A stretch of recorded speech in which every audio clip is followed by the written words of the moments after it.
Selamat pagi Bapak Ibu Saudara yang terkasih di dalam Tuhan. Mari kita akan awali ibadah pagi ini dengan menyanyikan pujian Saat Ku Menyembahmu. Kita berharap Tuhan hadir di dalam hati kita, di tengah-tengah kita, saat kita melakukan penyembahan.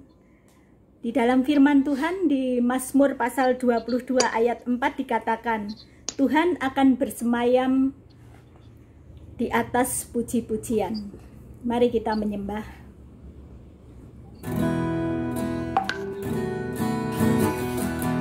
Saat ku menyembahmu, Roh-Mu bekerja. Saat ku memujimu, Kau berdaulat di atas pujian. Ku angkat hatiku, ku pandang kekudusan-Mu. Saat ku sembah, ku puji-Mu, ku rasakan kehadiran-Mu Tuhan. Saat ku menyembah-Mu, Roh-Mu bekerja. Saat ku memuji-Mu, Kau berdaulat di atas pujian. Ku angkat hatiku, ku pandang kekudusan-Mu. Saat ku sembah, ku puji-Mu, ku rasakan kehadiran-Mu Tuhan. Ku rasakan kehadiran-Mu Tuhan. Selanjutnya votum dan salam disampaikan oleh Pak Edi. Waktu kami persilahkan. Kebaktian kita di akhir bulan Juni ini kita mulai dengan pengakuan bahwa pertolongan kita datangnya daripada Tuhan yang menciptakan langit, bumi, dan segenap isinya, yang di dalam kasih dan kesetiaannya tidak pernah meninggalkan perbuatan buah tangannya. Turunlah atas saudara sekalian anugerah dan sejahtera dari Allah Bapa, Allah Putra, dan Allah Roh Kudus. Amin. Mulia bagi Bapa. Mulia bagi Bapa, bagi Anak serta Roh Kudus, dari permulaannya sekarang dan akan jadi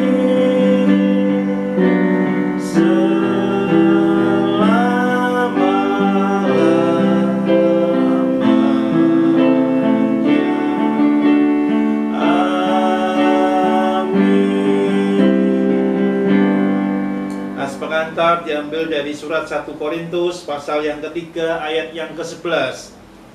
Karena tidak ada seorang pun yang dapat meletakkan dasar lain daripada dasar yang telah diletakkan, yaitu Yesus Kristus. Amin, amin, amin. Amin, amin,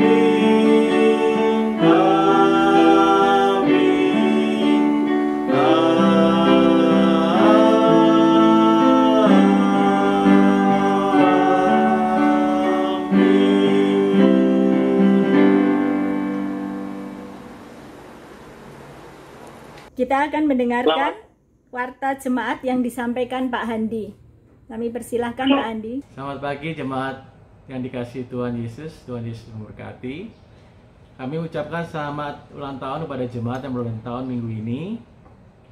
Ibu Sri Wandaningsi, Ibu Hana Tanoto, Ibu Lidianti Lestari tanggal 1 Juli, Saudari Inabel Slaveri Kristansyah tanggal 2. Tuhan memberkati. Kami juga mengucapkan ulang tahun pernikahan kepada Bapak Ibu Stefan Kristano tanggal 30 Juni. Tuhan memberkati.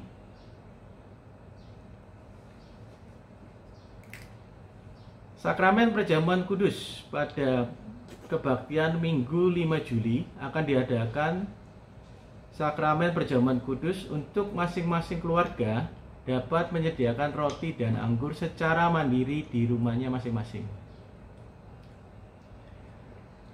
Pengumuman untuk pengisian data jemaat dalam rangka pembenahan untuk tertib administrasi di kedepannya, mohon bantuan Bapak Ibu Saudara untuk mengisi dan melengkapi data-data melalui link yang akan dibagikan.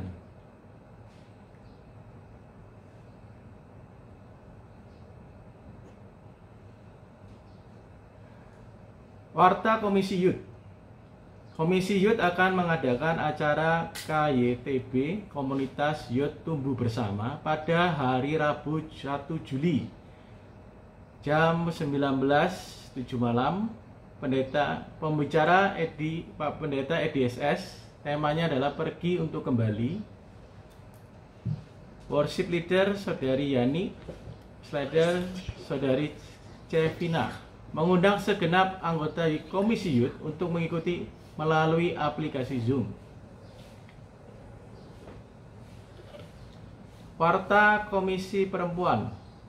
Persekutuan Komisi Perempuan GKMI Pengharapan akan diadakan pada hari Kamis 2 Juli 2020 jam 17.30.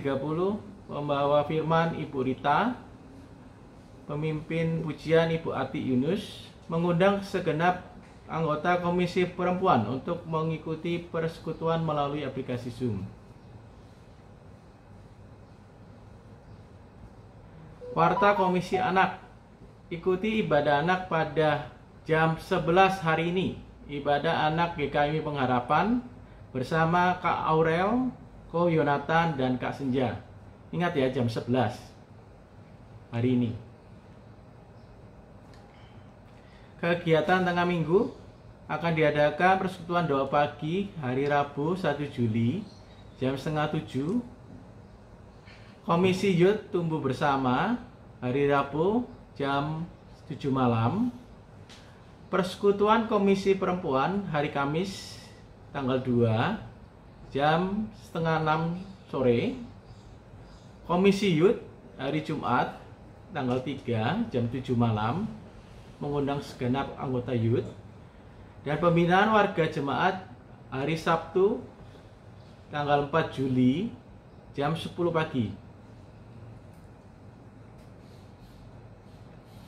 Diingatkan untuk ada doa gembala bagi yang memperingatkan hari bahagia di bulan Juni. Setelah firman Tuhan, jemaat yang memperingati ulang tahun kelahiran dan pernikahan di bulan Juni akan didoakan oleh gembala.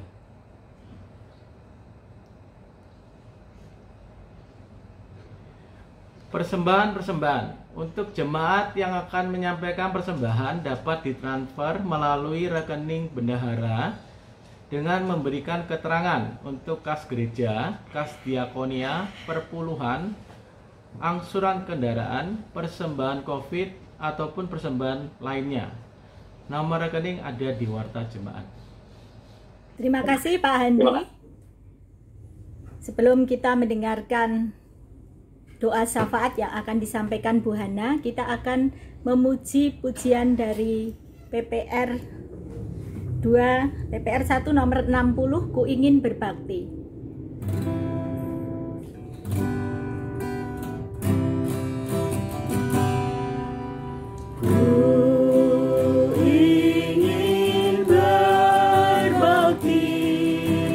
Ya domba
Kami persilahkan Bu Hana untuk memimpin doa syafaat.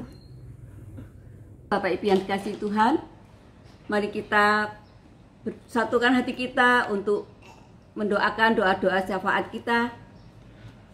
Biar Tuhan akan mendengarkan doa-doa kita. Mari kita berdoa. Bapa yang di surga, pada pagi hari ini kami datang kepadamu. Kami mohon ampun ya Bapa untuk segala dosa dan kesalahan kami, supaya kami layak datang kepadamu. Kami berdoa ya Tuhan untuk kebaktian pada pagi hari ini, dimanapun firman Tuhan diberitakan, supaya firman-Mu boleh menjadi kekuatan di dalam kehidupan kami. Kami juga berdoa Bapa untuk Bapak Pendeta Edi yang akan menyampaikan firman Tuhan pada pagi hari ini. Biarlah firman yang diberitakan Tuhan akan menjadi kekuatan dalam kehidupan anak-anak-Mu. Bapa yang di surga, kami juga berdoa untuk setiap persembahan yang diberikan oleh setiap warga jemaat melalui online. Tuhan akan memberkati. Tuhan pakai majelis jemaat untuk dapat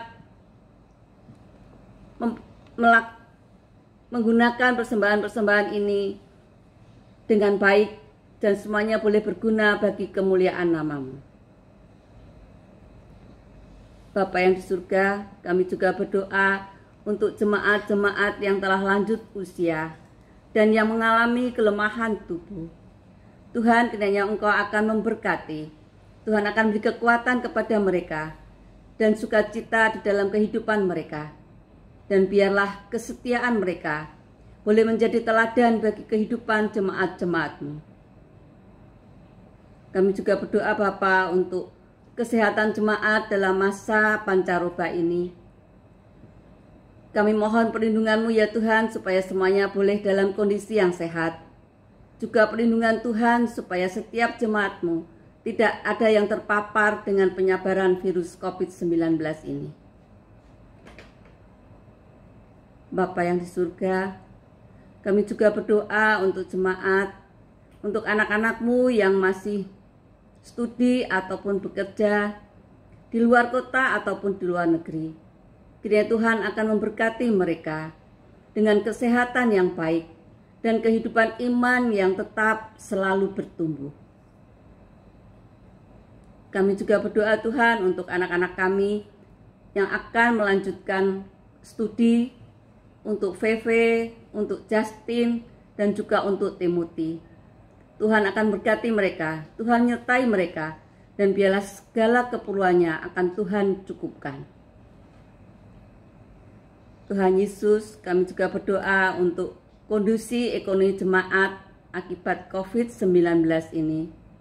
Baik jemaat yang berpenghasilan harian, atau yang memiliki usaha-usaha sendiri, ataupun mereka yang bekerja pada perusahaan-perusahaan yang lain. Kiranya Tuhan akan memberkati, supaya berkat yang kami terima boleh menjadi berkat bagi sesama kami. Tuhan Yesus, kami juga berdoa untuk program-program gereja-Mu, untuk pelayanan perjamuan kudus pada hari Minggu tanggal 5 Juli nanti. Kiranya Tuhan akan menyediakan hati kami. Tuhan persiapkan kami setiap jemaat-Mu untuk datang ikut dalam perjamuan kudus-Mu. Layakkan kami semua ya Bapa, supaya kami siap pada tanggal 5 nanti ikut dalam perjamuan kudus-Mu. Kami juga berdoa Tuhan untuk pendewasaan GKMI Cabang Sidoarjo Lampung. Kiranya Tuhan akan berkati setiap persiapannya, sehingga GKMI Sidoarjo Lampung ini siap untuk mandiri. Dan mereka akan memiliki cabang-cabang baru, supaya nama-Mu Tuhan akan lebih dipermuliakan. Tuhan Yesus, kami juga berdoa untuk bangsa Indonesia ini, untuk para pemimpin bangsa, untuk aparat keamanan, supaya mereka dapat menjalankan fungsi dan tugasnya dengan baik, dengan takut akan Engkau. Juga untuk kondisi keamanan serta kerukunan hidup seluruh rakyat Indonesia, supaya rakyat Indonesia ini Tuhan bersama-sama menjaga NKRI dan menghargai setiap keberagaman yang ada di Indonesia. Tuhan Yesus, supaya semuanya boleh terjalin pendamaian di dalam setiap masyarakat ini. Bapa yang di surga, kami juga berdoa untuk negara-negara lain yang juga terdampak virus corona ini, supaya semua dapat bersatu Tuhan, para ilmuwan dapat menemukan obat dan vaksin yang tepat untuk menanggulangi pandemi ini. Kami berdoa untuk masyarakat Indonesia yang saat ini sedang dalam tahap transisi untuk menuju new normal. Tuhan akan memberkati supaya keadaan ini di seluruh masyarakat dapat bersatu menghadapi pandemi, dapat mengikuti setiap protokol kesehatan yang telah diterapkan oleh pemerintah untuk pencegahan virus corona ini supaya tidak semakin meluas. Kami berdoa untuk para pasien, kiranya Tuhan juga akan memberikan kesembuhan. Untuk keluarga-keluarga mereka juga Tuhan akan memberikan penghiburan. Kami juga berdoa Tuhan untuk para tenaga medis yang menangani, untuk tersedianya obat-obatan yang tepat, untuk peralatan-peralatan medis yang diperlukan, supaya semuanya dapat tersedia dengan baik. Tuhan Yesus, kami juga berdoa untuk dampak ekonomi yang ditimbulkan karena COVID-19 ini, supaya dapat ditanggulangi pemerintah dengan baik dan setiap bantuan yang diberikan pemerintah dapat sampai ke tangan mereka yang membutuhkan. Juga dengan dibukanya kembali kegiatan-kegiatan ekonomi Tuhan, supaya semua rakyat Indonesia dapat menjalankannya dengan baik, sehingga pandemi ini akan dapat segera ditanggulangi.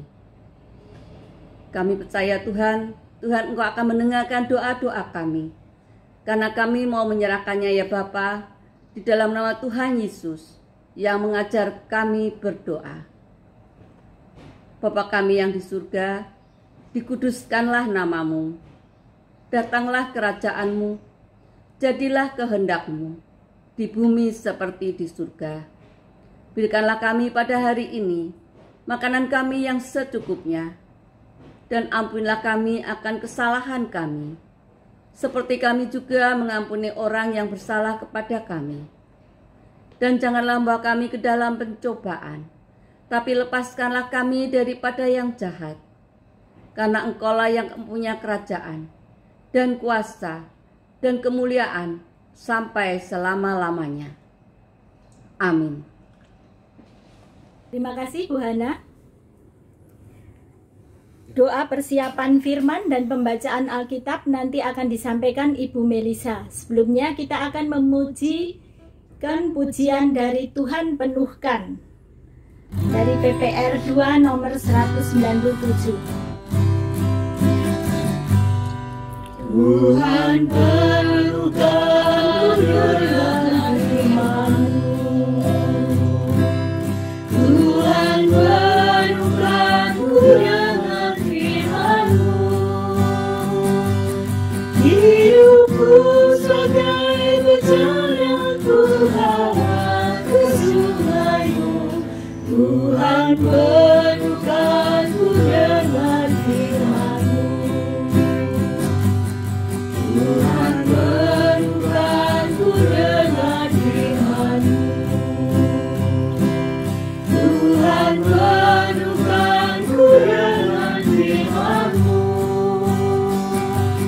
Hidupku sebagai bejana ku bawa ke sungai-Mu, Tuhan penuhkanku dengan firman-Mu.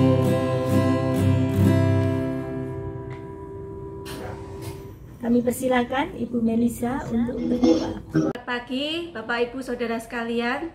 Sebelum kita mendengarkan firman Tuhan, mari kita siapkan hati kita dengan berdoa. Tuhan Yesus, terima kasih Tuhan untuk pagi hari ini Tuhan. Engkau sudah mengumpulkan kami Tuhan untuk bersekutu melalui kebaktian online ini ya Tuhan. Tuhan, sebentar kami akan mendengarkan firman-Mu. Kiranya Engkau sendiri yang membuka hati dan telinga kami ya Tuhan, supaya apa yang disampaikan oleh Pendeta Edi boleh kami terima dan kami mengerti dan kami lakukan dalam kehidupan kami ya Tuhan. Tuhan Yesus, kiranya Engkau yang sendiri yang memberikan Roh-Mu dan kuasa-Mu Tuhan, sehingga Pak Edi boleh menyampaikan firman-Mu dengan baik. Terima kasih Tuhan Yesus, dalam nama-Mu kami sudah berdoa. Amin. Pembacaan firman diambil dari Yohanes 2 ayat 1 sampai 11. Perkawinan di Kana. Pada hari ketiga ada perkawinan di Kana yang di Galilea, dan ibu Yesus ada di situ. Yesus dan murid-muridnya diundang juga ke perkawinan itu. Ketika mereka kekurangan anggur, ibu Yesus berkata kepadanya, "Mereka kehabisan anggur." Kata Yesus kepadanya, "Mau apakah engkau daripadaku, ibu? Saatku belum tiba." Tetapi ibu Yesus berkata kepada pelayan-pelayan, "Apa yang dikatakan kepadamu, buatlah itu." Di situ ada 6 tempayan yang disediakan untuk pembasuhan menurut adat orang Yahudi. Masing-masing isinya 2-3 buyung. Yesus berkata kepada pelayan-pelayan itu, "Isilah tempayan-tempayan itu penuh dengan air." Dan mereka pun mengisinya sampai penuh. Lalu kata Yesus kepada mereka, "Sekarang cedoklah dan bawalah kepada pemimpin pesta." Lalu mereka pun membawanya. Setelah pemimpin pesta itu mengecap air yang telah menjadi anggur itu, dan ia tidak tahu dari mana datangnya, tetapi pelayan-pelayan yang mencedok air itu mengetahuinya. Ia memanggil mempelai laki-laki dan berkata kepadanya, "Setiap orang menghidangkan anggur yang baik dahulu, dan sesudah orang puas minum, barulah yang kurang baik. Akan tetapi engkau menyimpan anggur yang baik sampai sekarang." Hal itu dibuat Yesus di Kana yang di Galilea sebagai yang pertama dari tanda-tandanya, dan dengan itu ia telah menyatakan kemuliaannya dan murid-muridnya percaya kepadanya. Demikian pembacaan firman kita hari ini. Ya, terima kasih Bu Melisa yang sudah berdoa dan memberikan firman. Bapak Ibu sekalian dikasih Tuhan, hari ini seperti yang saya sampaikan beberapa minggu sebelumnya, kita akan lebih banyak belajar tentang spiritualitas, apa yang kita hidupi dan apa yang kita imani di dalam konteks Menonet sekaligus juga GKMI. Sengaja saya mengambil Injil Yohanes pasal 2 ini supaya setidaknya kita mengerti. Saya tidak akan masuk di dalamnya, tapi nanti saya akan lebih banyak sekali lagi bicara tentang GKMI dan apa yang kita hidupi dan kita imani. Pengantar dari Yohanes pasal 2 ini menjelaskan pada kita semua, inilah yang pertama kali disebutkan, tanda-tanda yang pertama dilakukan oleh Tuhan Yesus. Kalau kita lihat pertama kali adalah sesuatu yang sangat penting. Artinya mulai dari situlah mujizat-mujizat Yesus berikutnya terjadi. Tapi apa yang menarik di bagian yang pertama, karena pertama penting, kalau begitu dia tidak bisa melakukan sesuatu yang luar biasa, artinya ya selesailah berikutnya, orang nggak tertarik. Jadi satu pintu yang pertama kali yang terbuka itu yang membuat orang tertarik, sehingga Yesus bisa diketahui, oh inilah Tuhan yang hadir di dunia. Dan menariknya lagi adalah ini merubah air menjadi anggur. Terus apa sih yang menjadi dampak bagi kita? Toh air menjadi anggur, orang bisa melakukannya kalau fermentasi, oke, nggak ada masalah. Tetapi air menjadi anggur, efeknya buat kita itu apa di masa kekinian? Mungkin kita sekali lagi juga bertanya-tanya, kenapa ya Yesus membuat air menjadi anggur? Kok tidak buat sesuatu yang lain, bukan menyembuhkan orang sakit lebih dahulu? Kalau tidak dapat kecelakaan, mungkin karena Maria ibunya meminta kepada Yesus. Tapi sekali lagi semuanya tidak ada hal yang kebetulan di dalam Tuhan. Semuanya dalam pengaturan Tuhan, sehingga air menjadi anggur. Bukan ketika kita mengingat air menjadi anggur, inilah mujizat Yesus pertama kali. Dan kita bisa mengingatnya dengan baik. Nah, hari ini ketika kita bersama-sama menanyakan pada diri kita sendiri, mungkin di antara kita ada yang memahami persis, tapi mungkin juga di antara kita ada yang sedikit-sedikit ingat dan sedikit-sedikit lupa, dan atau mungkin banyak lupanya. Kalau ditanya apa sih GKMI, terus apa yang ada yang bedanya dengan gereja-gereja lain, Sekali lagi kita tidak mencari gereja lain, fokus kita pada GKMI aja, Menonet. Nah, mungkin juga kita akan ada kesulitan menjawabnya. Kita pagi ini akan belajar bagaimana sesuatu yang terjadi pertama kali, kenapa ada GKMI, ada Menonet, gerakan Menonet, kemudian GKMI juga ada di Indonesia. Saya sudah sebutkan pada waktu khotbah saya di bulan Mei yang terakhir, bulan Mei pada minggu terakhir sudah ada sebutkan sejarah dari GKMI. Dan itu saya ada di Warta, Bapak Ibu bisa melihatnya. Jadi ketika mengingatnya, Bapak Ibu bisa, oh ya inilah kita GKMI. Nah, saya akan mulai apa sih yang kita hidupi.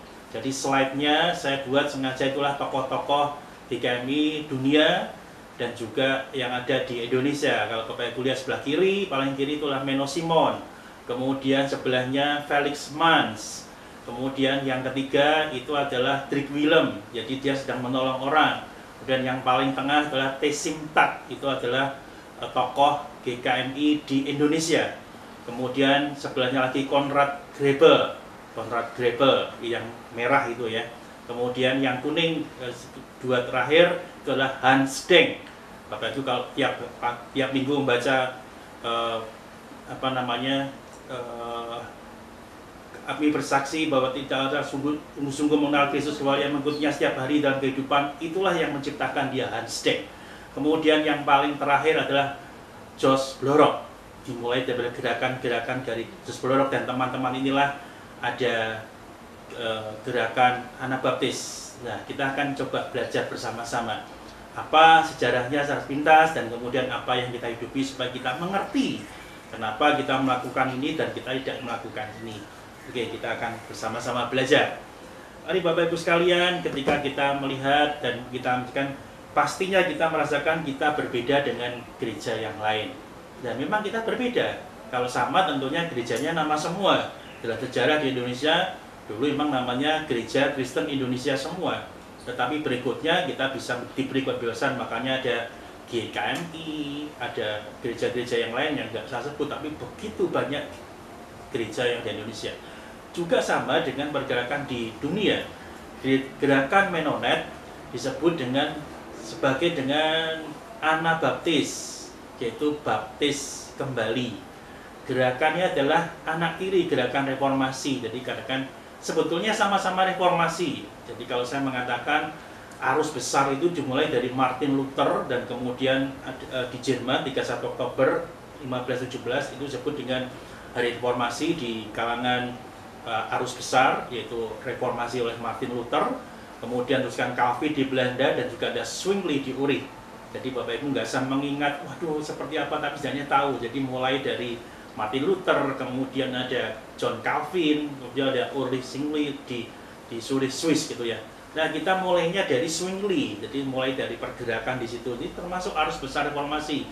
Dan kemudian kita berikutnya kita akan mengikuti. Jadi kenapa disebut dengan Anabaptis, baptis kembali? Karena ada satu perlawanan di mana pada waktu itu kita mengerti bahwasannya setiap ada negara dan agama itu bercampur menjadi satu. Jadi kepentingan negara dan kepentingan agama menjadi satu. Setiap orang yang lahir diwajibkan untuk dibaptis karena otomatis menjadi warga negara. Dan itulah yang membedakan antara perjuangan Martin Luther dan kemudian juga Calvin dan Zwingli itu berbeda. Dan kita mengikuti dengan Anabaptis yang disebut dengan baptis kembali. Nah, nanti kita akan lebih lanjut lagi. Jadi gerakan ini yang Anabaptis disebut dengan gerakan Protestan. Perhatikan Bapak Ibu, kalau mendengar Protestan seringnya dikaitkan dengan kata protes gitu kan. Kamu tukang protes, maka disebut dengan Protestan. Tapi sesungguhnya bukan demikian. Protestan itu adalah protestamentum atau protestamen. Pro itu berpihak, testamen perjanjian. Jadi bukan protes ya, tapi protestamentum atau protestamen. Testamen itu perjanjian, berpihak kepada perjanjian, yaitu Alkitab, Perjanjian Lama dan Perjanjian Baru. Jadi yang disebut dengan Protestan itu adalah berpihak kepada Alkitab atau perjanjian. Dulu waktu saya kecil saya juga bingung, kamu tuh Kristen tukang protes gitu ya. Saya juga nggak bisa jawab. iya bener namanya kok protes gitu, jadi ya malu-malu gimana tapi membela diri, tapi akhirnya jadi debat kusir, nah, penting gitu ya. Nah sekarang dengan seperti ini kita memahami, kalau ditanya kita Protestan, tukang protes, bukan. Kita jelaskan Protestan itu adalah Protestamentum, jadi berpihak kepada Alkitab. Dan inilah dasar daripada gerakan Anabaptis. Jadi tentang Yesus dan Injil, kita ingin kembali lagi kepada Alkitab, yaitu gerakan kembali kepada Alkitab. Maka ada sola gratia, sola fide, itu yang kita hidupi dasarnya daripada seperti itu. Semua karena anugerah, semua karena iman, dan semua karena Alkitab, itu kita kembali pada gerakan seperti itu. Jadi awal-awal mula bagaimana Alkitab bahasanya diselewengkan, karena orang kalau mau masuk surga itu harus membayar sesuatu, membeli sesuatu. Kalau kemudian sudah orang yang meninggal itu didoakan dan kemudian membeli surat, itu arwahnya bisa pindah. Wow, itu luar biasa. Tetapi itu semua tidak ada di Alkitab. Maka kita kembali lagi kepada Alkitab. Bagaimana Protestamentum, yaitu berpihak kepada Alkitab, itulah yang kita hidupi. Kenapa disebut dengan anak tiri seperti tadi slide tadi di depan? Karena dalam perjalanannya ketika kita juga ada dalam arus besar pertama-tama, kemudian kita lepas dari arus besar, tapi justru ketika kita lepas seperti itu, kita dikejar-kejar karena dianggap bahwasannya kita itu bidat. Kemarin hari Sabtu saya sebutkan bahwasannya ketika kita belajar 3 bagian, yang pertama tentang Tuhan, kalau Tuhannya berbeda, kita berbeda keyakinan. Tapi kalau yang kedua, beda tentang Tuhan, tentang Yesus, itu disebut dengan bidat. Tapi kalau kita berbeda tentang Roh Kudus, kita masih bisa memahami satu dengan lainnya. Kemarin kita belajar Roh Kudus. Nah ini berbeda tentang Kristusnya, tentang ajaran Kristus, maka kita disebut dengan bidat, padahal kita ingin kembali. Ya, inilah perjalanan daripada gerakan Anabaptis, termasuk juga gerakan Menonet, kenapa disebut dengan anak tiri. Tapi Bapak Ibu sekalian, nanti kita akan mengerti, meskipun kita dikejar-kejar, kita tidak membalasnya. Inilah yang kita hidupi. Jadi lahir tanggal 21 Januari 1525. Nah, dibidani oleh Michael Sackler, Conrad Grebel, kemudian Felix Mann, dan Josh Blorok. Jadi Bapak Ibu sekalian, kalau Michael Sackler sekarang nggak ada gambarnya karena ini kan terbatas 7. Jadi Bapak Ibu melihat ini kok ada ungu, hijau, biru, merah, kuning. Kita langsung mengerti inilah membaik gitu ya. Ini warna-warna yang diciptakan, warna-warna yang sesuai dengan ikon-ikon yang kita hidupi, yang menjadi bagian daripada GKI Pengharapan. Jadi kalau warna ungu, kemudian hijau, biru, merah, kuning, kita langsung ingat inilah membaik. Saya tidak tampilkan artefaknya, tapi begitu kita lihat ini, ini settingannya membaik nih. Ini kan bagian benda kita. Nah, Michael Sackler nggak ada. Conrad Grebel itu yang nomor 4 dari kiri. Itu kemudian Felix Mann nomor 2 dari kiri. Josh Blorok paling kanan. Jadi Bapak Ibu mulai, oh inilah tokoh-tokoh kita. Kalau kita di internet sebutkan namanya akan muncul semua. Mulai daripada Josh Blorok, dia sudah seorang imam, tapi karena kembali kepada gerakan Anabaptis, dibaptis kembali. Dia seorang imam, dia minta dibaptis. Siapa yang membaptiskan pada saat itu? Yaitu salah satu daripada Felix Mann atau Conrad Grebel. Kemudian dibaptis, mereka masih anak-anak muda, dan setelah itu karena dia seorang imam, dia membaptis semua begitu. Kita dimulai gerakan Anabaptis. Karena baptisan anak, kita tidak percaya baptisan anak. Jadi baptisan adalah baptisan orang percaya. Nanti kita ada. Kenapa ada gerakan seperti ini? Oke, jadi kita sedikit mengerti sejarahnya, kenapa lahir seperti itu dan kapan lahirnya, dimulai siapa, sudah mengerti. Nah, setelah masuk ke Belanda, gerakan ini menginspirasi keterlibatan seorang imam Belanda yang dulu Katolik. Kalau imam semua kan dulu Katolik ya, yang bernama Menno Simons. Itu ada yang sebelah kiri, itu yang digambarkan punya apa ya, janggutnya apa namanya, cambang panjang sekali, itulah Menno Simons gitu ya. Gerakan ini kemudian dikenal dengan nama Menonet. Jadi Bapak Ibu sekalian, sekarang kita mengerti, oh kita belajar dari arus besar, ada 3 tokoh besar di sana, tapi kita ikut yang Zwingli, kemudian di Zwingli kita pisah lagi sampai ke Belanda, kemudian muncullah yang disebut dengan Mennonite yang dimulai dengan Menno Simon. Ya Bapak sekalian, inilah gambaran singkat dari sejarah kita. Tapi apa yang jadi pokok ajaran? Nah ini yang paling penting. Jadi kita sejarahnya kita udah oke, tapi apa yang kita hidupi? Ada beberapa yang saya sebut, sebenarnya ada beberapa versi, ada 7, ada 9, tapi saya akan sebutkan ini yang beberapa gitu ya. Saya tidak mungkin menjelaskan satu-satu semua, tapi nanti dalam khotbah-khotbah yang lain saya akan memasukkan bagian-bagian ini menjadi satu khotbah tersendiri gitu ya. Yang pertama adalah baptisan orang percaya. Bisa taruh di nomor 1 karena inilah yang disebut dengan Anabaptis, baptis kembali.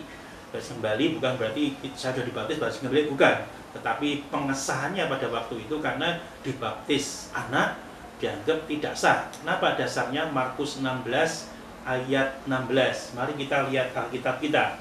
Markus 16 ayat 16. Markus 16 ayat 16. Kita akan lihat. Siapa yang percaya dan dibaptis akan diselamatkan. Tetapi siapa yang tidak percaya akan dihukum. Gerakan kembali kepada Alkitab, Protestamen, kembali pada Alkitab, kita balik lagi pada Alkitab. Alkitab mengatakan apa? Kalau di sini sebutkan siapa yang percaya dan dibaptis, perhatikan, percaya dan dibaptis. Nah, kalau pada waktu itu gerakan gereja dan agama menjadi satu, anak lahir dibaptis, itu anak belum mengerti percaya atau tidak percaya. Gerakannya adalah pada waktu kepentingannya adalah anak itu menjadi warga negara dan kemudian otomatis menjadi satu agama. Dan itu kepentingan negara, karena dengan menjadi agama tertentu yang diinginkan tentunya agama Katolik pada waktu itu ya, karena kita kan satu, Katolik itu satu artinya ya, menjadi agama Katolik, dan itu akan menjadi satu supply bagi gereja di mana orang-orang membayar pajak dan kemudian bisa dipergunakan yang lain. Jadi kepentingannya adalah kepentingan politik. Maka kita dalam gerakan Anabaptis kita protes, nggak seperti itu. Alkitab tidak memasukkan baptisan itu baptisan sekedar menjadi warga negara, tapi baptisan itulah baptisan orang percaya. Jadi bukan untuk bayi. Baptisan kalau kita sudah mengerti kenapa di tempat kita GKMI ada yang disebut dengan katekisasi, supaya kita mengerti, bukan hanya sekedar datang dibaptis selesai, tidak, tetapi kita mengerti bahwasanya ketika dibaptis, oh ya, iman kita kepada siapa dan apa yang kita hidupi, makanya perlunya katekisasi. Nah, Bapak Ibu sekalian dan saudara-saudara yang dikasihi Tuhan, sekali lagi ketika kita mengertilah pokok ajaran kita. Kalau ditanya GKMI baptis bayi ya, kita bisa menyebut tidak. Kenapa? Karena kita baptisan orang percaya. Bedakan juga dengan baptisan dewasa. Beda. Kalau dewasa seperti ini, kapan usia kita sebut dewasa? Misalnya kita sebut 17 tahun. 17 tahun harus dibaptis. Tidak. Itu bedanya baptisan dewasa dan baptisan orang percaya. Kalau orang percaya, misalnya dia lulus SD, sudah SMP gitu ya, dia sudah bisa mempercayai, karena kalau abstrak sudah bisa berpikir, artinya dia sudah mengerti. Iman itu kan pengertian abstrak. Jika bisa mengerti tentang iman, ya kita baptis. Konteksnya adalah percaya, orang itu percaya, maka dibaptis. Jadi bukan dewasa. Jadi perhatikan, kita bukan baptisan anak, apalagi bayi, bukan baptisan dewasa, tetapi kita adalah baptisan orang percaya. Jadi jelas. Jadi kalau GKMI ditanya, kita sekarang sudah mengerti ya, kita baptisan orang percaya. Nah, baptisan ini tanda dari iman, bukan tiket masuk surga. Jadi perhatikan Bapak Ibu sekalian, kalau dibaptis jadi tiket masuk surga, tidak. Tidak. Maka kita tidak mengatakan bahwasanya ketika dibaptis masuk surga, tidak, tapi adalah tanda dari iman kita. Kita itu percaya sama Tuhan, maka kita dibaptis sesuai dengan perintah daripada Tuhan. Pergilah, jadikanlah semua bapa bangsa murid dan baptislahnya perintah dari Tuhan. Tanda dari iman percaya kita. Saya harap poin yang pertama ini kita mengerti bahwasannya apa yang kita hidup menjadi pokok-pokok ajaran kita, baptisan orang percaya. Kemudian yang kedua adalah percaya bahwa Alkitab itu firman Allah. Jadi Alkitab firman Allah ini lengkap perjanjian lama dan perjanjian baru. Kita tidak memisahkannya satu dengan satu, tapi apa yang kita hidupi. Jadi kita percaya Alkitab adalah firman Allah, maka kita pakainya perjanjian lama dan perjanjian baru. Kita tidak pakai Deuterokanonika. Kalau di Alkitab Katolik ada gitu ya. Kita Alkitabnya sama namanya Alkitab, tapi kita pakai Alkitab perjanjian lama dan perjanjian baru. Kita nggak ada selipannya. Inilah Alkitab kita. Apa yang kita hidupi itu ada di perjanjian baru, tapi bukan berarti menyingkirkan perjanjian lama. Tidak. Karena tanpa perjanjian lama kita tidak bisa mengerti maksud dan perjanjian baru. Jadi perjanjian lama itu akan menjelaskan banyak hal supaya kita ketika membaca perjanjian baru kita menjadi terang benderang. Oh, ternyata memang sudah dijelaskan dalam perjanjian lama. Yesus datang ke dunia, Tuhan yang menjadi manusia, jelas karena ada perjanjian lama. Jadi kita lengkap perjanjian lama dan perjanjian baru. Tidak ada Alkitab yang lain selain perjanjian lama dan perjanjian baru. Jadi Bapak Ibu sekalian, andaikan nanti kita pernah ketemu atau nanti kita akan ketemu dengan orang-orang yang rajin datang ke rumah-rumah kita. Ada loh. Serius, saya juga pernah ketemu, didatangi seperti itu. Kemudian dia mulanya ngomong tentang Alkitab. Dan kemudian mulai menunjukkan kita punya Alkitab sendiri. Bapak Ibu sekalian, itu bukan GKMI. Dan itu bukan yang kita hidupi. Langsung kita stop. Tidak. Saya atau kita hanya percaya pada Alkitab, perjanjian lama, dan perjanjian baru. Tidak ada Alkitab yang lain selain daripada itu. Karena Alkitab itu adalah firman Allah. Inilah yang kita hidupi. Oke, yang ketiga, kita akan melihat bahwasannya masalah gereja dipisahkan dari masalah negara. Inilah yang kita hidupi sampai sekarang sebagai orang-orang Menonet, orang-orang Anabaptis, orang-orang Menonet, dan kita GKMI juga memisahkan masalah gereja dan masalah negara. Tetapi kita punya satu catatan bahwasannya gereja harus bersaksi kepada negara. Ini penting Bapak Ibu untuk kita pahami. Kenapa? Kalau kita mencampur adukan masalah gereja dan negara, nanti ajaran daripada gereja bisa berbeda di tiap-tiap negara. Kepentingan negara punya kepentingan. Bukan kita tidak mau membaktikan ibadah negara, bukan. Tapi dalam ajaran, ketika kita berbakti pada negara A dan B berbeda. Dan lagi nanti kalau ada konflik antar negara, mana yang menjadi diutamakan? Tentunya nanti tentang ajaran gereja bisa berubah. Nah, itu yang kita hindari. Maka ajaran gereja itu dipisahkan daripada ajaran negara. Masalah gereja dipisahkan dari masalah negara. Betul-betul murni kalau kita bergereja, kita tentang Alkitab. Tetapi apa yang kita ajari itu harus kita saksikan kepada negara. Jadi kita menggarami negara, kita menjadi terang bagi negara. Dan itulah kita hidupi. Mungkin resikonya juga ada kalau negara-negara itu tidak bisa menerima kita. Tapi bersyukur Indonesia bisa menerima. Dan kebanyakan memang banyak daripada gereja-gereja Kristen juga melakukan hal yang sama seperti kita. Kita memisahkan karena kita ingin kembali kepada Alkitab saja yang menjadi firman Allah bagi setiap kita. Kemudian yang keempat, yaitu tidak bersumpah, melainkan berjanji. Ini juga sudah diterima. Artinya ketika ada pelantikan pejabat negara, kalau itu Kristen, kita tidak disuruh bersumpah, tapi kita disediakan berjanji. Perhatikan kata berjanji. Kita tidak bersumpah, tapi kita hanya berjanji. Kalau agama lain bagaimana? Nah, kita tidak membahasnya, tetapi bagian kita adalah berjanji. Jadi bagi Bapak Ibu, saudara-saudara sekalian, kalau menjadi pejabat negara, pastikan kita berjanji, bukan bersumpah. Nah, sama juga di dalam kehidupan sehari-hari. Kita jangan, saya sumpah loh, I swear. Bukan, tidak boleh seperti itu. Nanti ada kaitannya, tapi saya tidak ingin membahas bagian yang lebih dalam lagi. Tapi artinya konsepnya demikian aja. Kita hanya janji aja. Karena di dalam janji pun nanti ada kaitan dengan yang lain. Janji itu harus kita tepati, bukan?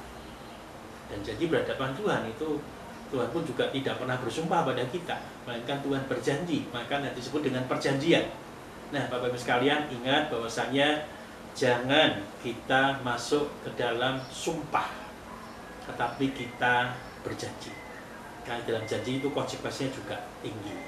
Jadi tidak ada sumpah dalam ajaran yang kita hidupi. Kemudian yang kelima, nah ini pantang kekerasan.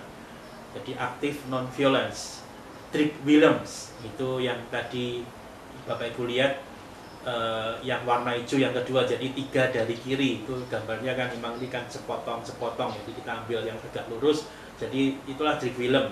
Dia dikejar-kejar, dia dipenjara karena dia juga meyakini sebagai orang-orang Anabaptis dia harus dipenjara karena ditangkapin semua. Tapi ada kesempatan dia melarikan diri di musim dingin karena di bawahnya itu sebenarnya salju semua. Kemudian karena sungai itu juga tertutup salju, ketika dia lompat itu nggak tahu itu sungai gitu kan, retak mungkin. Kemudian pengejarnya juga melewat, ternyata jatuh masuk ke sungai. Ada pilihan, jadi tinggal dadah, selesai, dia pergi, dia lolos. Tapi Trick Willem sebagai orang Anabaptis yang pantang kekerasan, dia balik menolong. Karena kalau nggak ditolong dia akan mati karena hipotermia, dia akan kedinginan dan kemudian akan mati gitu. Tapi dia balik, dia nolong. Resikonya apa? Dia tangkap lagi dan kemudian ditangkap dan kemudian akhirnya dia juga dihukum mati. Tapi pantang kekerasan inilah yang menjadi bagian dari pokok ajaran kita. Kita tidak membalas kejahatan dengan kejahatan. Maka Matius 5 sampai Matius pasal 7 jadi bagian yang kita hidupi. Kenapa Trick Willem bisa melakukan seperti itu? Karena kita menghidupi. Ditampar pipi yang satu, berikan pipi yang lain. Kita tidak membalas kejahatan dengan kejahatan. Inilah kita hidupi. Tidak mudah, bukan? Tapi sekali lagi ketika kita ada di GKMI, kita itu pantang kekerasan. Jadi kalau kita pantang kekerasan, ya kita usahakan inilah diri kita sebagai sekaligus kita mengerti ketika apa bedanya dengan yang lain. Saya tanya GKMI, Bapak Ibu bisa menyebutkan sampai 5 ini kan sudah tahu semua, kita pantang kekerasan.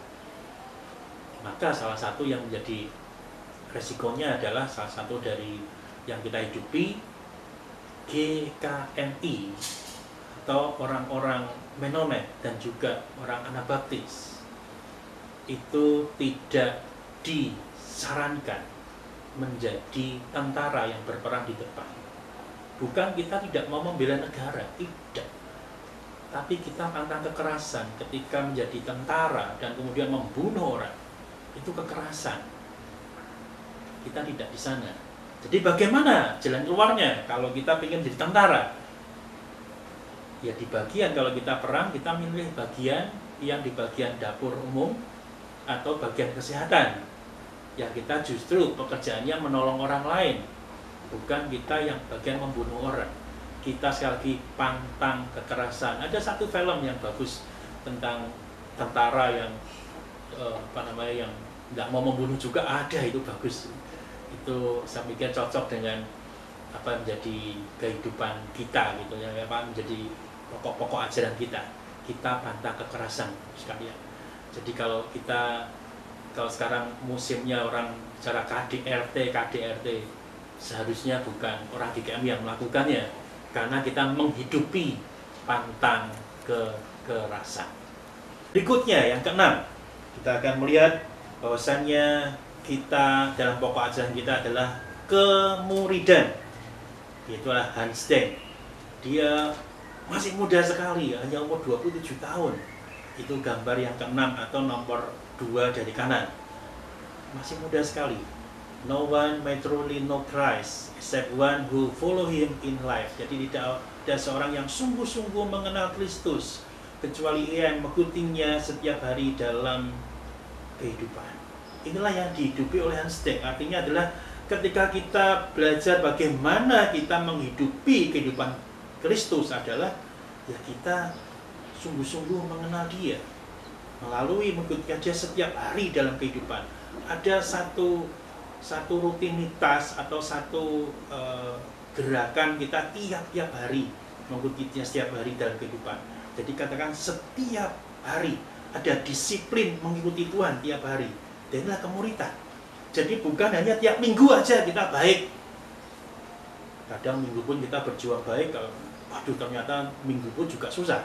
Tapi kemuridan ini adalah tiap-tiap hari dalam kehidupan, mengikutinya setiap waktu untuk Kristus setiap hari dalam kehidupannya. Nah, ada kritik dari Paul Ledra terhadap Credo Pengakuan Iman Rasuli. Saya sudah sampaikan bahwasanya kalau kita pengakuan iman rasuli itu tentang Yesus, tetapi Yesus lahir, kemudian Yesus mati. Bagaimana dengan kehidupannya? Sepanjang dia hidup kan banyak sekali gitu kan. Dan itulah yang menjadi kritik dari Paul Ledra, dan kemudian diterapkan di dalam Hans Denk itu. Maka kita kehidupan daripada hidup karya dan ajaran Yesus itu kita hidupi tiap-tiap hari. Dan kita sungguh, maka kita dapat mengenal Kristus sungguh-sungguh.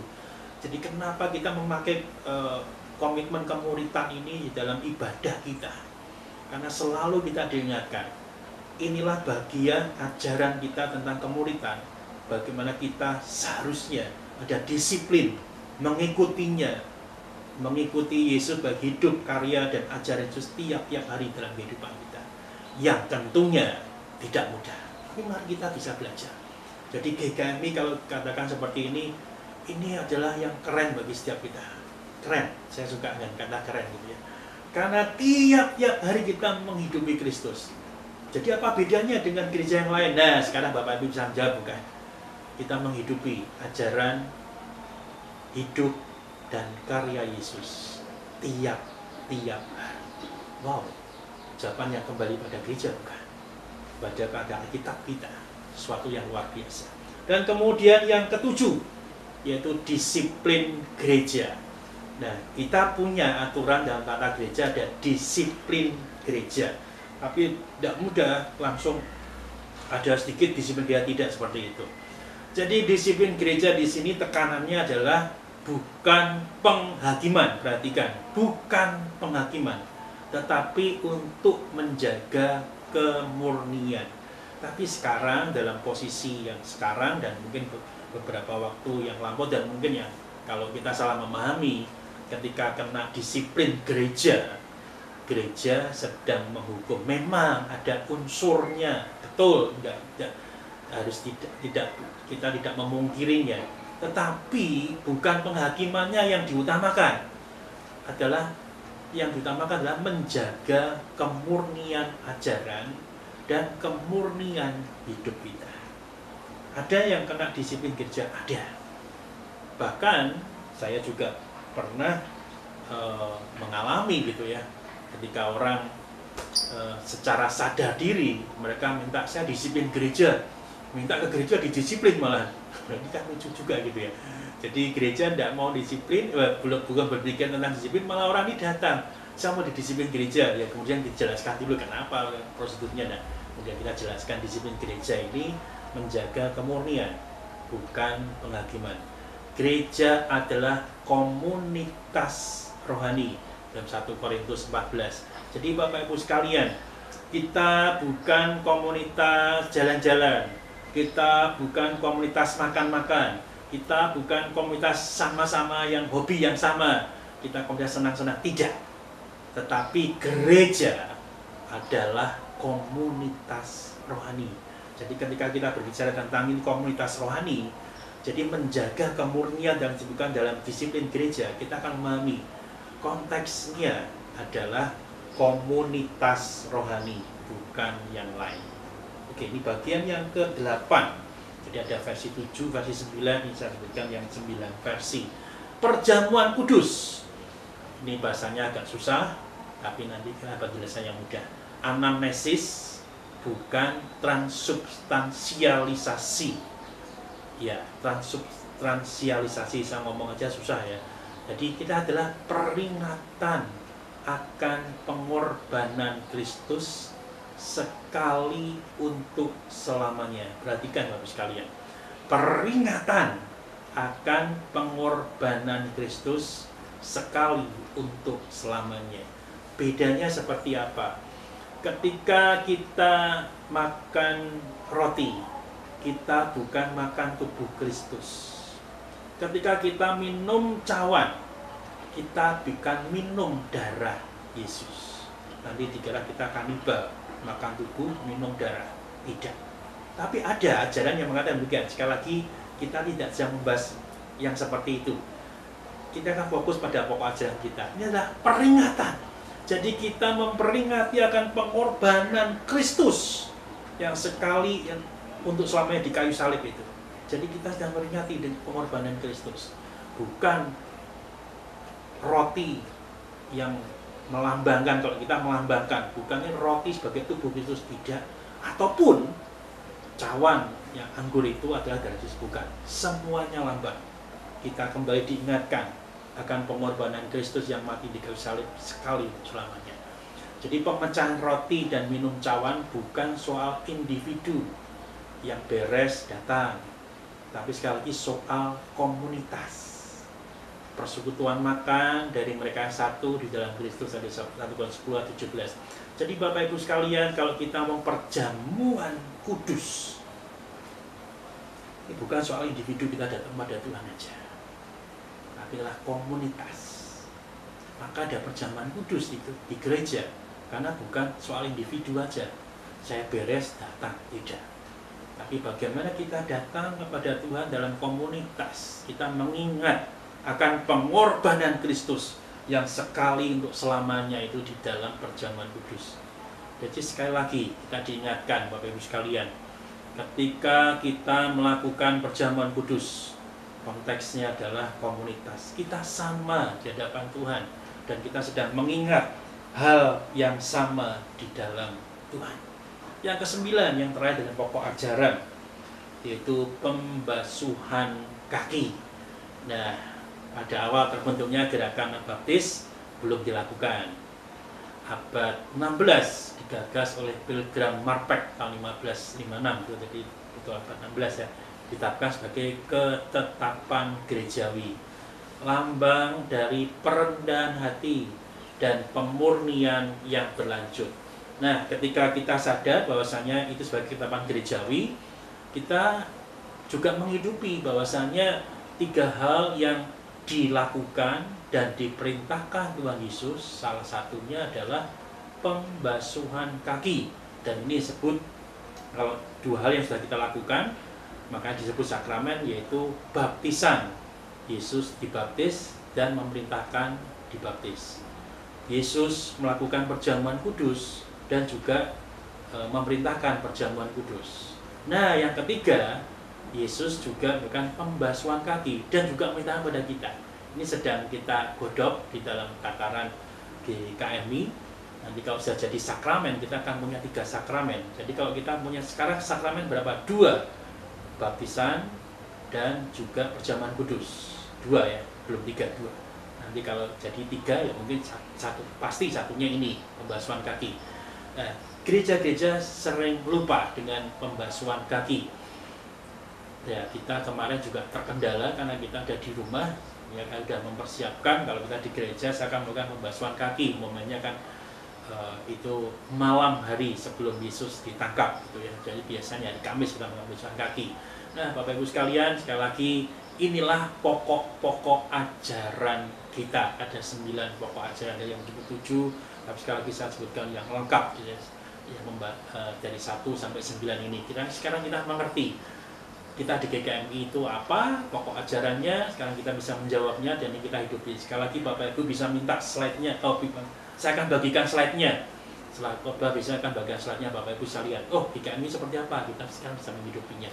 Jadi kenapa misalnya ditanya, perjamuan kudus di gereja X misalnya, oh itu punya kuasa. Bapak Ibu sekalian, saya tidak melawannya dan tidak berkepentingan menjawab, tapi fokus kita adalah kembali pada GKMI. Kita memang tidak di bagian itu. Kita adalah memperingati akan pengorbanan Kristus yang sekali untuk selamanya. Dan kalau ditanya apakah perjamuan kudus itu tidak bisa memberikan kuasa kesembuhan, seringnya seperti itu juga kan. Apakah tidak bisa memberikan berkat? GKMI sekali lagi kembali kepada Alkitab.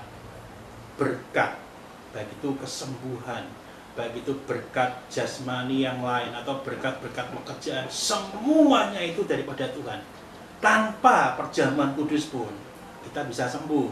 Tanpa perjamuan kudus pun kita bisa diberkati. Tapi apakah dengan perjamuan kudus kita bisa diberkati juga? Bisa. Karena Tuhan mampu melakukan segalanya. Justru kalau kita melakukan seperti ini, kita lebih luas pemahamannya tentang perjamuan kudus. Bukan sekedar kita perjamuan kudus kemudian kita disembuhkan, tidak. Tapi kapanpun yang kita hidupi tadi, sangkut pautnya dengan Hans Deng tadi, kemuritan, mengikuti Tuhan, mengikutinya setiap hari dalam kehidupan yang kita lakukan, bukan saat perjamuan kudus saja. Ada enggak orang GKMI yang diberkati ketika perjamuan kudus tiba-tiba merasakan ada kesembuhan? Oh ada. Tapi fokus kita bukan di situ. Artinya tiap hari yang kita hidupi semuanya tentang Kristus. Jadi saya mengatakan GKMI lebih luas. Bukan saya ingin melakukan dengan gereja lain, tidak. Tapi karena fokus kita kembali kepada Alkitab, yaitu Alkitab Perjanjian Lama dan Perjanjian Baru, Protestamen. Ya itulah yang kita hidupi. Nah sekarang kita sudah mengerti pokok-pokok ajaran kita. Sedikit saya akan masuk sekali lagi tentang 3 ciri praktis dalam hidup sehari-hari. Tadi kan sudah tahu pokok-pokok ajaran kita. Jadi kita akan belajar juga 3 ciri praktis dalam hidup sehari supaya kita mengerti GKMI, bedanya GKMI dengan yang lain. Bukan kita ingin berbeda, tidak. Tetapi ketika ada ciri-ciri ini, oh inilah kita hidupi. Yang pertama adalah berkata benar. Bukan kita ngomongnya benar, tidak. Tetapi apa yang kita katakan mengandung kebenarannya, mengandung kebenaran di dalamnya. Jadi Bapak Ibu sekalian, tidak mudah berkata benar. Alkitab berkata kalau iya, kalau tidak. Nah inilah kita hidupi. Kalau kita dalam hidup sehari, konteksnya juga dalam konteks kemuritan tiap-tiap hari, ya mari kita berkata benar. Kalau iya, kalau tidak. Ini kita hidupi. Nah demikian kita ngomong, ya yang lain ada, ya enggak, ya itu bagus. Artinya kita menghidupi hal yang sama.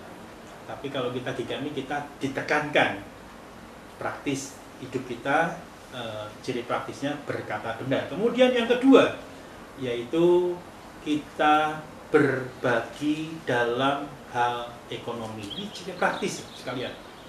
Ini bukan saya menulis. Jadi Bapak Ibu kalau melihat bagian-bagian ini yang diajarkan dalam materi-materi kalau GKMI yang awal, untuk para pengerja yang awal itu kan ada namanya dikumpulkan jadi satu dulu sampai 1 bulan, ada yang seminggu. Kemudian di dalam pembekalan pendeta muda itu juga diajarkan, kita diajarkan. Masalahnya adalah bagaimana kita yang sudah diajarkan, kita juga menghidupinya dan kita mengajarkan.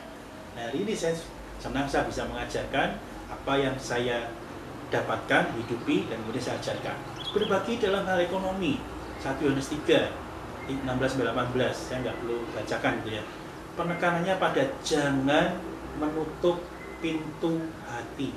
Jadi Bapak Ibu sekalian, berbagi dalam hal ekonomi ketika di dalam kehidupan kita, saya sudah melihat merasakan dan menyaksikan bahwasannya GKMI Pengharapan sudah kita hidupi. Ketika ada jemaat kita yang perlu, kita bisa berbagi. Sekali lagi hal ekonomi, ya, ekonomi kita berbagi berkat yang satu dengan lain, membagikan satu dengan lain. Nah, inilah ciri hidup kita sebetulnya, ciri praktis dalam hidup kita sehari-hari. Jadi jangan menutup pintu hati, itu poin pentingnya di situ. Nanti kita baca Yohanes 1 ayat 3 ya. Jangan tutup pintu hati kita ketika ada saudara kita yang memerlukannya. Jangan tutup pintu hati. Buka deh, kalau nggak bisa buka lebar, buka sedikit. Artinya ketika kita sudah membuka pintu hati, meskipun sedikit, kita bisa berbagi. Buka banyak, kita terbuka. Bukan maksudnya buka terbanyak, berikan banyak, tidak. Tetapi dengan penuh kerelaan, harapannya kita membuka dengan penuh kerelaan dalam berbagi hal ekonomi kepada semua, pada komunitas kita. Gereja adalah komunitas tadi. Kemudian yang ketiga, karena kan 3 ciri praktis ini. Yang ketiga adalah pasifisme. Bacanya seperti itu. Jadi pasifisme itu kita katakan orang yang pasif, tapi sebenarnya itu salah. Pasifisme itu dari kata pacem, itu perdamaian. Jadi sekali lagi kita balik kepada pantang kekerasan. Jadi orang pasifisme, kalau tadi kita mau kurang pasifisme, kok tidak mau berperang di tentara. Bukan pasifisme kita pasif, bukan. Tetapi justru kita mengupayakan perdamaian dengan pasifisme itu, maka kita pantang kekerasan. Seorang tentara kalau dia menghidupi orang-orang Anabaptis, dia tidak berperang, disebut orang pasif. Tidak. Tapi yang betul adalah pasifisme dalam kata pacem, yaitu perdamaian. Kita mengutamakan perdamaian di depan. Dan hidup kita adalah tentang perdamaian, maka kita pantang kekerasan. Jadi mengutamakan penyelesaian gerejawi daripada pengadilan dunia. Mungkin tidak kita bisa berseteru satu dengan lainnya, sangat mungkin. Tapi perhatikan Bapak Ibu sekalian, ketika kita berseteru, upayakan penyelesaian gerejawi, bukan sedikit-sedikit datang ke pengadilan menuntut segala macam. Itu bukan ciri praktis kita. Maka terkesan kita menghindari pengadilan. Ya memang seperti itu. Karena kita mengutamakan penyelesaian gerejawi, bukan pengadilan dunia. Penyelesaian gerejawi lebih alkitabiah, karena kita minta pengadilan kepada Tuhan, bukan dunia. Bukan kita tidak percaya pengadilan dunia, tidak. Tetapi pengadilan Tuhan jauh lebih baik daripada pengadilan dunia. Nah, Bapak Ibu, saudara-saudari sekalian, inilah pokok-pokok ajaran, 9 pokok ajaran dan 3 ciri praktis hidup kita sebagai orang-orang Anabaptis, Menonet, dan juga GKMI kita hidupi. Jadi sekarang Bapak Ibu sudah punya bekal. Kita mengerti ajaran kita apa dan ciri praktis hidup kita apa, dan mari kita hidupi. Ajaran tidak akan pernah berarti tanpa kita pernah mencoba, tanpa pernah kita menjalani, dan tanpa pernah kita menghidupi. Jadi mari kita bersama-sama mencobanya kalau belum pernah. Mari kita menjalaninya dan kemudian menghidupinya. Ketika kita menjadi bagian daripada hidup kita, oh ya, saya GKMI harus kembali kepada Alkitab. Inilah kita mengatakan kita bisa menjawab banyak pertanyaan tentang ajaran-ajaran kita. Kenapa kok nggak seperti ini, yang lain seperti ini, kita bisa menjawab. Tapi masalahnya bukan menjawab, tapi mari kita hidupi. Poin pentingnya, saya katakan bagaimana kita menghidupi Kristus tiap hari. Jadi komitmen kemuritan yang kita baca tiap-tiap minggu itu bukan sia-sia belaka, tapi menjadi tugas yang tidak mudah bagi setiap kita menghidupi Kristus tiap hari dalam kehidupan kita. Rasanya nggak afdol kalau kita apa yang kita hidupi dan kita tidak mengerti, dengan kita tidak menghidupi dengan satu nyanyian gitu ya. Nah, ini nyanyian yang silakan di slide-nya. Ini yang nyanyian yang seharusnya di bagian dalam hidup kita gitu ya. True Evangelical Faith, iman Injili iman yang injili ya, iman injili.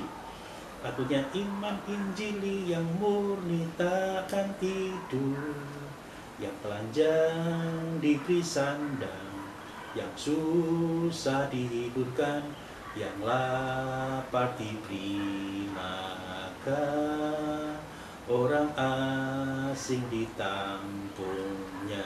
Iya, saya tidak sebut-sebutnya. Ini lagu yang harusnya tidak asing bagi kita. Ketika kita menyanyikan lagu ini, kita langsung ngerti, waduh, iya ini bagian kita, ini kita banget ini kita banget. Kita banget, karena yang menciptakan lagu ini juga orang kita gitu kan, orang yang terkenal kita. Bapak sekalian, kenapa muncul lagu ini? Tadi ciri praktis kita adalah berbagi dalam hal ekonomi, ada bukan? Kita berkata benar dengan seperti, oh ya emang dia susah, saya kan susah ya, kita ngomong susah, nggak perlu kita nutup-nutupi gitu kan. Artinya kita harus berkata benar tentang kita, kemudian kita juga menghidupi bagaimana berbagi dalam ekonomi, dan kemudian juga kita sebagai orang-orang yang mengutamakan perdamaian. Ketika kita memberikan sesuatu pada orang lain, bukankah sebenarnya kita sedang memberikan perdamaian buat orang-orang itu? Ketika kita memberikan makanan pada yang lapar, memberi pakaian pada orang yang telanjang, sebenarnya kita memberikan kedamaian, bukan sekedar fisik atau barang itu aja, tapi ada kedamaian dalam diri mereka. Terlebih lagi daripada itu, kita sedang membagikan warta atau membagikan Kristus kepada mereka. Dengan demikian kita menjadi lengkap. Tiap-tiap hari kita menghidupi Kristus di dalam hidup kita. Kayaknya kita semakin memahami akan arti spiritualitas di dalam iman percaya kita. Kalau tadi di dalam Yohanes pasal 2, permulaan itu sangat penting. Dan kemudian murid-murid juga akan mengerti bahwasannya Tuhan begitu luar biasa. Hari ini kita sudah memulai kembali gerakan kembali pada Alkitab. Dan mari kita hidupi di dalam hidup kita. Kiranya semua kita diberkati dengan firman Tuhan ini. Mari kita berdoa. Bapa di surga, kami bersyukur di pagi hari ini. Kami mengerti akan pokok-pokok ajaran yang ada di GKMI, Menonet, dan juga Anabaptis. Kami mengerti akan ciri praktis di dalam hidup kami. Biarlah itu semua yang kami pelajari bukan berhenti sampai di tatar pikir kami, tapi kami mau menghidupinya, hidup di dalam hati dan hidup di dalam kehidupan kami semua. Biarlah kami semakin menyadari pentingnya kami kembali kepada gerakan Protestamen, kembali kepada ajaran Alkitab. Kami ingin menghidupi Tuhan tiap-tiap hari dalam hidup kami, kalau menjadi bagian yang menjadi satu di dalam hidup kami sebagai orang-orang yang Tuhan percaya ada di gereja GKMI. Kami adalah komunitas rohani yang bertumbuh bersama, yang mengupayakan satu kebaikan demi kebaikan, baik itu untuk sesama dan juga untuk Tuhan. Tuhan kiranya yang menyempurnakan setiap pemahaman kami, dan Tuhan yang menuntun kami agar tiap-tiap hari kami terus belajar sebagai orang-orang Kristen yang berjemaat di GKMI. Bukan kami membanggakan gereja kami, tapi kami ingin menghidupi Kristus sebagai bagian kami bergereja di GKMI. Berkati setiap jemaat-Mu ya Tuhan, supaya kami dimampukan melakukan dan menyenangkan hati Tuhan. Di dalam nama Tuhan Yesus Kristus kami berdoa. Amin.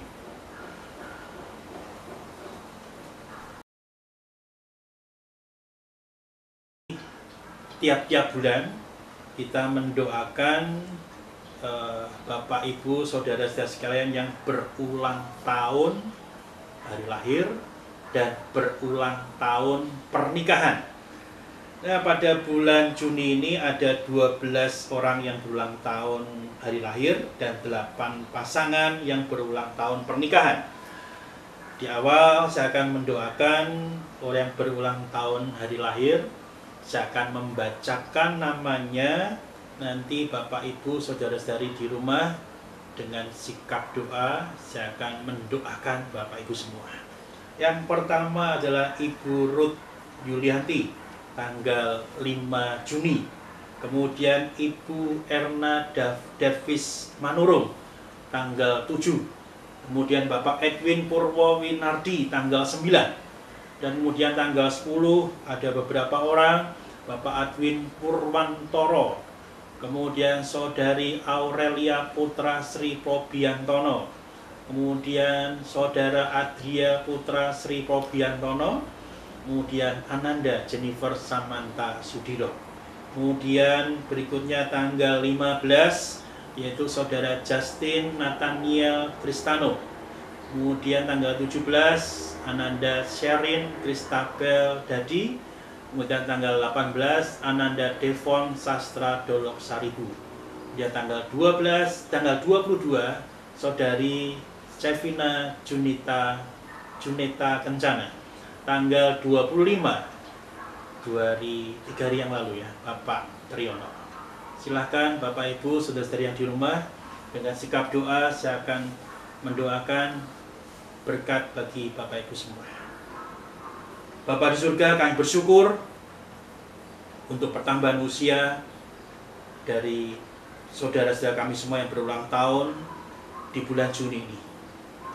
Kami tahu ini ulang tahun yang sangat berkesan karena ada di dalam masa corona.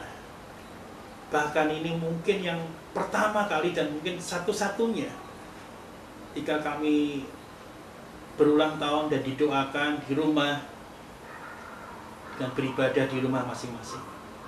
Tapi biarlah ini semua tidak mengurangi akan pengertian kami, pemahaman kami bahwasanya Tuhan senantiasa memberkati setiap saudara-saudara yang berulang tahun di bulan Juni ini. Kiranya berkat Tuhan turun atas saudara semua. Diberkati kesehatan Bapak Ibu saudara-saudari semua. Diberkati dengan kemampuan, kepandaian dalam studi. Diberkati di dalam pekerjaan. Berkati juga dalam rumah tangga. Tuhan, kiranya dengan bertambah usia yang Tuhan percayakan bagi saudara-saudari sekalian, kiranya semakin bertambah damai sejahtera Tuhan, semakin bertambah dekat dengan Tuhan, semakin cinta dengan Tuhan, dan semakin memahami bahwasanya Kristus benar-benar mengasihi Bapak Ibu saudara-saudari semua, karena Tuhan mau mati bagi kita semua untuk menebus setiap dosa dari Bapak Ibu saudara semua. Karena Tuhan yang sama yang akan terus memberkati dan menolong Bapak Ibu semua di dalam kehidupan waktu-waktu selanjutnya. Berkati ya Tuhan, jangan lewatkan berkat-Mu bagi saudara-saudara kami yang berulang tahun di bulan Juni ini. Biarlah kami semua juga bersuka cita di dalam komunitas rohani yang Tuhan percayakan bagi kami. Kami boleh merasakan sukacita mereka karena sungguh Tuhan memberkati mereka juga. Terima kasih Tuhan. Di dalam nama Tuhan Yesus Kristus, Allah kami yang hidup, kami berdoa. Amin. Dan bagi Bapak Ibu yang berulang tahun pernikahan di bulan Juni, ada 8 pasangan tadi. Yang pertama Bapak dan Ibu Pendeta Samuel Suwarno, tanggal 1 Juni. Kemudian ada Bapak dan Ibu Hadi Sudarto, tanggal 7. Kemudian Bapak dan Ibu Benyamin Santoso Sukamto, tanggal 17. Kemudian Bapak dan Ibu Ebot Manila Manurung, tanggal 18. Dan kemudian Bapak dan Ibu Frans Daniel Indarto, tanggal 19. Kemudian Bapak dan Ibu Julius Budi, tanggal 22. Kemudian Bapak dan Ibu Joni Wijaya, Ibu Emma Manurung, tanggal 26. Dan kemudian Bapak dan Ibu Stephen Kristano, tanggal 30. Belum tanggalnya, tapi karena kita bulan Juni, jadi Bapak Ibu Stephen didoakan pada bulan ini ya. Silahkan Bapak Ibu yang ada di rumah masing-masing boleh pegang tangannya minimal atau boleh peluk gitu ya. Dan saya akan mendoakan berkat bagi Bapak Ibu semua. Bapa di surga, kami juga bersyukur di bulan Juni ini Engkau berkati 8 pasangan suami istri yang berulang tahun pernikahan di bulan Juni ini. Kami bersyukur ya Tuhan, bahwasanya penyertaan pimpinan Tuhan ada bersama dengan mereka. Perjalanan pernikahan kami tahu itu tidak mudah, tapi bersama dengan Tuhan mereka mampu melakukan segalanya. Biarlah kasih yang Tuhan sudah berikan bagi mereka ketika mereka berjumpa, kasih itulah yang terus mereka pertahankan dan terus berbuah dan berbuah dalam kehidupan rumah tangga mereka. Biarlah kasih dan setia tidak pernah meninggalkan Engkau. Itulah firman yang berkata bagi setiap kita yang berulang tahun pada bulan Juni ini. Tuhan senantiasa Engkau eratkan pernikahan mereka, dan saya membangun rumah tangga yang terus kuat di dalam Tuhan. Bila pernikahan mereka, pernikahan yang diberkati oleh Tuhan tiap-tiap waktu, dan pernikahan yang memberkati banyak orang melalui pernikahan mereka. Berkati pekerjaan mereka, berkati anak-anak mereka, berkati keluarga mereka, dan berkati semua yang menjadi kerinduan mereka. Bila semua boleh dinyatakan melalui Tuhan yang hadir dalam kehidupan mereka, kami percaya setiap pasangan yang benar-benar datang kepada Kristus, mengandalkan Dia sebagai juru mudi pernikahan mereka, maka Tuhan akan selalu memberikan terbaik bagi mereka. Di dalam segala sukacita mereka, dalam segala pergumulan mereka, Tuhan hadir dan Tuhan berkati. Secara khusus hamba-Mu berdoa di siang hari ini untuk pasangan daripada Bapak Franz Indarto. Tuhan, Kau dengar segala yang menjadi kerinduannya. Kalau Tuhan perkenankan, biarlah Tuhan hadirkan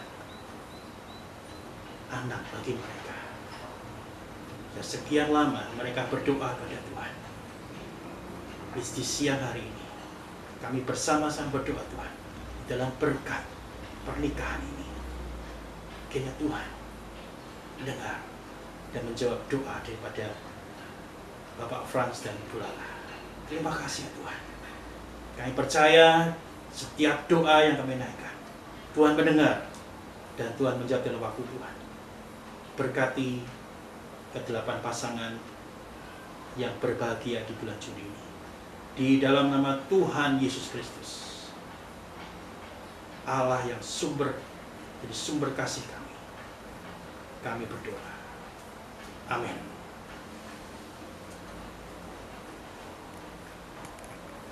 Terima kasih Pak Edi untuk pemberitaan firman dan pelayanan firman hari ini serta doa yang disampaikan.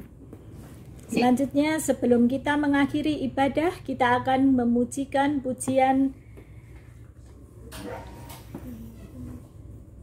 Kunyanyikan Cinta Kasih Tuhanku.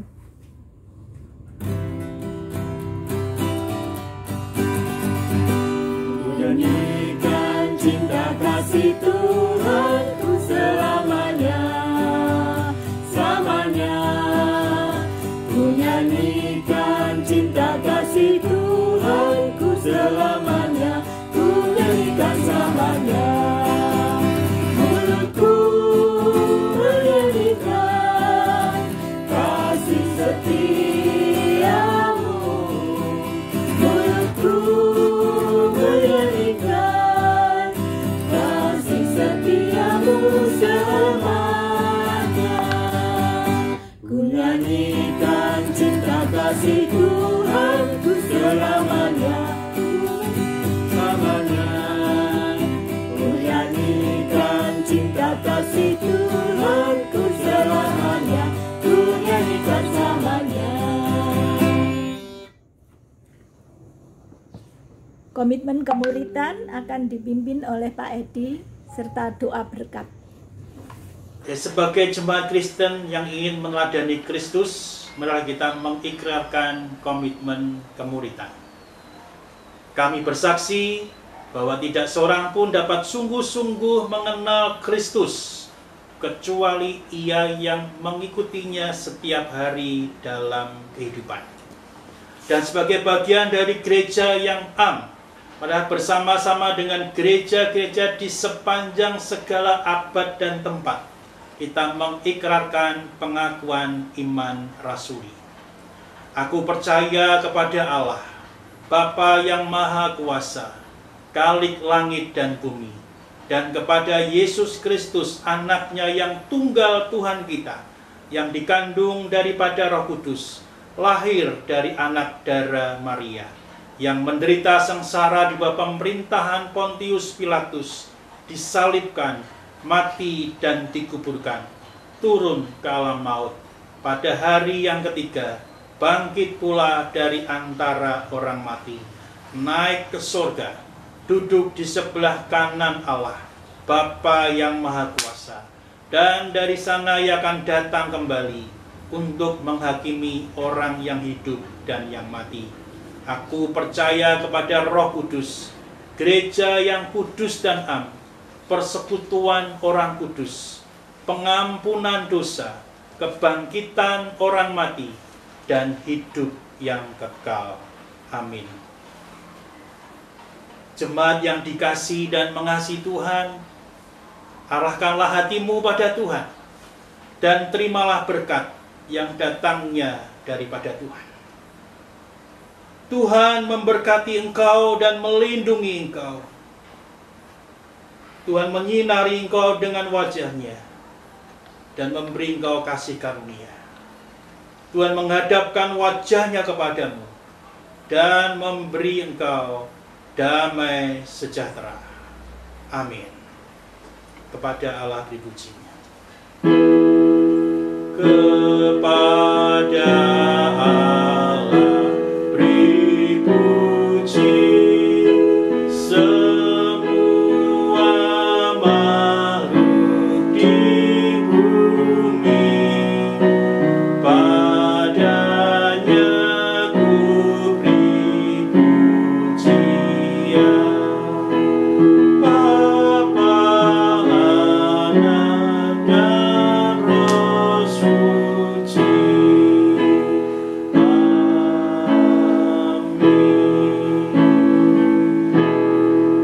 Ya, silakan Bapak Ibu saudara-saudari untuk ambil waktu saat teduh. Tuhan memberkati.